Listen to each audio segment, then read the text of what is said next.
fallen angels were cast down to earth and became demons. When Babel casts us out, it's in fire and blood and steel. As the descent begins, I hold on to one truth. I am more than what they would make of me.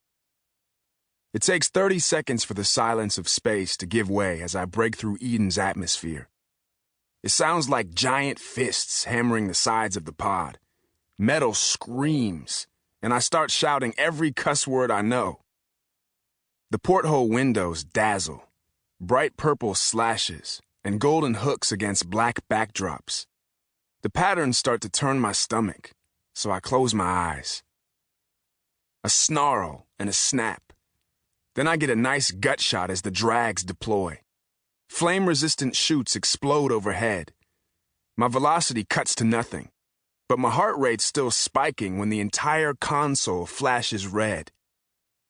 I lean forward and catch a glimpse of dark nothing before the pod drives, hammer-struck, into Eden's surface.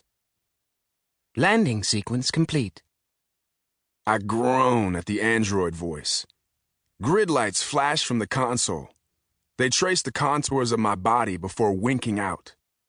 My holographic avatar appears in the air, burns on my lower back.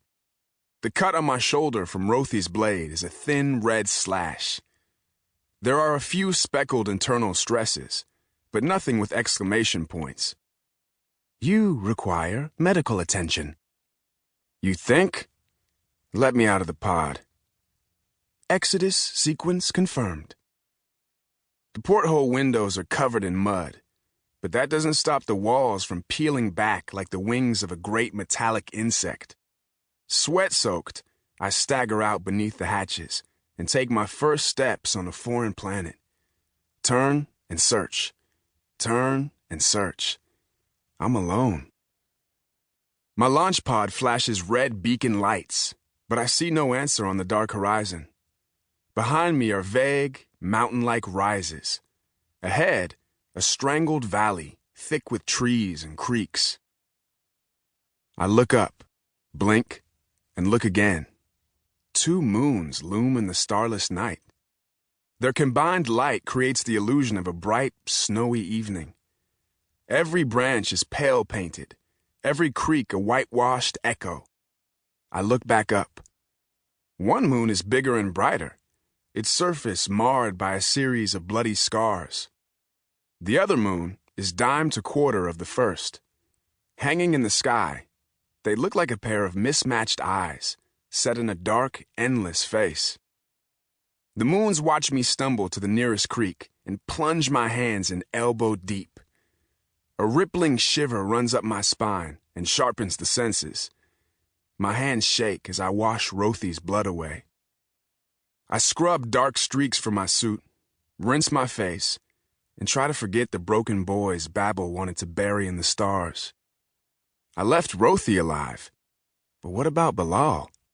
The others? Shivering, I stumble back to the pod and hoist my knapsack over a shoulder.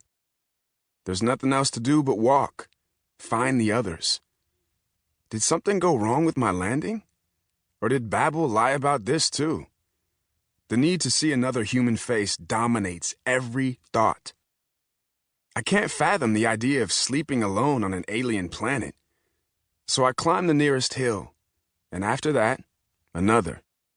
My strides are light and long in Eden's lower gravity.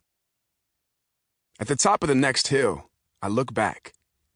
My pod's beacon glows red, but there's still no sign of the others. I stare down at the strangled valley, brightened by both moons, and realize it's empty. The creek shuffles through the hills. A breeze clacks branches together like spears, but I don't see any animals. No birds fluttering between branches, or fish leaping out of creeks.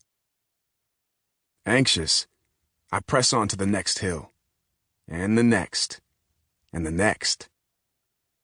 Finally, I reach an overlook that connects to the other valleys. They honeycomb darkly out, each of them beaconless. I have no idea where the rest of the crew might have landed, or if they landed at all. In the gloom, I look for a sign. A hole dug into a hillside, or a tree snapped by a falling spacecraft. Anything. The landscape stares back, and a fear takes shape, nestling in the darkest corner of my mind. I'm alone.